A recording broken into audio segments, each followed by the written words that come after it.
Bonjour à tous, Cynthia Patnaud, sexologue et coordonnatrice du programme Jeunesse pour le réseau Enfants Retour. Aujourd'hui, dans cette capsule, on va aborder les stéréotypes de genre qui sont aussi un facteur au niveau de l'estime de soi, de la mise de limites et de tout ce qui peut être un facteur de protection contre l'exploitation sexuelle. Donc, les stéréotypes de genre sont représentés dans la société depuis de nombreuses années. Ils étaient très forts, notamment dans les années 50, où le rôle de la femme et le rôle de l'homme étaient très définis. Donc, la femme qui devait rester au foyer, prendre soin des enfants, faire le ménage, faire la nourriture, être toujours bien mise pour son mari.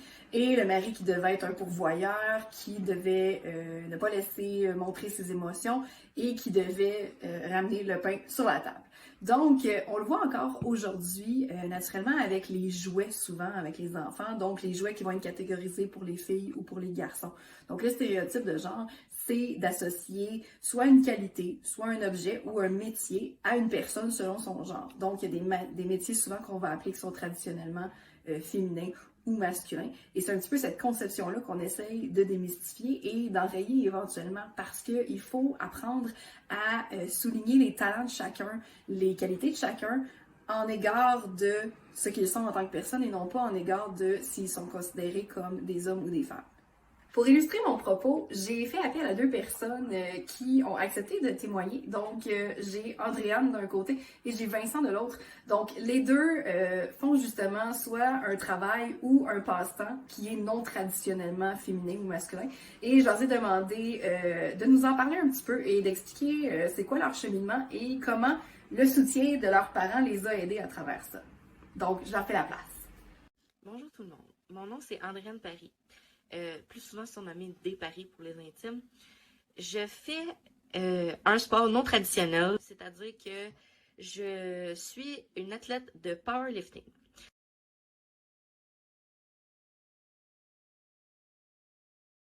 Dans ma job présentement, qui est aussi une job non traditionnelle, je travaille dans le secteur de la plomberie.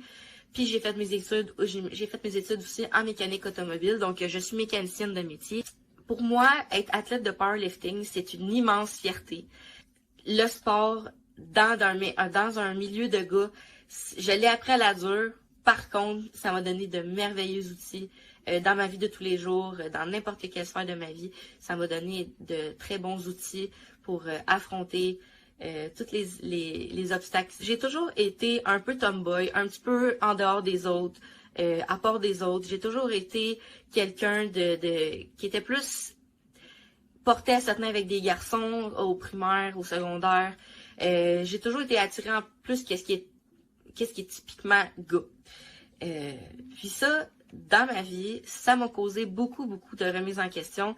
Puis ça m'a fait descendre pas mal ma confiance en moi quand j'étais plus jeune, puisque ma famille ne m'a pas vraiment supporté au début. Là, oui. Là, ma famille m'encourage vraiment beaucoup dans ma passion. Puis ils ont vu que c'était pas juste une pause d'une quelques mois, puis que j'allais comme tout lâcher, puis leur dire que c'était pas fait pour moi. Non, j'ai vraiment continué. Ça fait quasiment 7 ans que je m'entraîne dans les sports de force. Si j'avais un conseil à donner à tous les parents qui ont des enfants qui sont un petit peu différents ou qui sont un petit peu à part des autres, qui n'ont pas des goûts comme traditionnels, mettons des petites filles qui aiment ça jouer avec des autos, puis des petits gars qui aiment ça jouer avec des Barbies. Si j'avais un conseil à donner à ces parents-là, paniquez pas. Votre enfant est tout à fait normal. Votre enfant veut juste, dans le fond, votre soutien. Soyez à l'écoute, soyez indulgent, puis soyez compatissant avec lui, puis donnez-lui tous les outils pour qu'il s'accomplisse en tant que personne. Parce que moi, c'est ça, c'est vraiment de faire du sport, c'est qu'est-ce qui m'a le plus accompli en tant que personne dans toute ma vie. Si ça avait été à refaire, j'aurais aimé ça que mes parents ils soient plus présents puis plus soutenants envers moi. Fait que c'était tout pour moi. Merci, bonne journée. Bonjour, je m'appelle Vincent Tremblay, puis il y a environ 20 ans, j'ai décidé de devenir infirmier. C'est certain qu'au début, j'ai eu à faire face à du jugement, à certains commentaires, parce que j'étais un garçon qui décidait de pratiquer un métier dit de femme. Mais j'ai eu la chance, dès le départ, d'avoir le support de ma famille qui m'ont aidé à traverser certaines périodes qui étaient plus difficiles. Je me sentais en sécurité et j'ai pu me lancer dans l'aventure.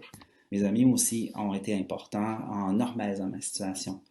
C'était totalement OK pour eux qu'un garçon puisse vouloir devenir infirmier. Puis je me suis senti validé dans mon choix. J'avais le droit et j'avais du support.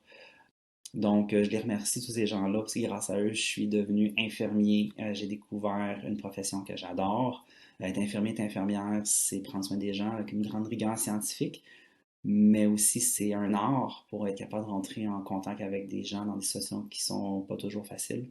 Et puis, il faut être ingénieux pour être capable d'appliquer nos soins et les adapter aux personnes, mais aussi aux différentes situations dans lesquelles on travaille. Puis ça, c'est pas des qualités qui sont plus pour les garçons ou pour les filles. Merci. Alors, merci à vous deux pour vos témoignages. Donc, comme vous voyez, c'est vraiment important de focuser sur les forces et les qualités de chacun et non pas sur notre genre, notre sexe biologique.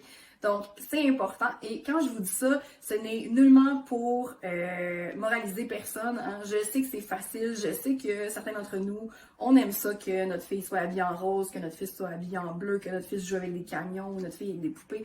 Et ce n'est pas grave non plus en soi. C'est juste de faire attention à comment on encourage nos jeunes dans leur croissance à qu'est-ce qu'ils vont vouloir faire plus tard. Donc, c'est de les encourager à suivre leurs rêves, à continuer leur but et d'être avec eux, de les encourager, de les supporter, tout simplement.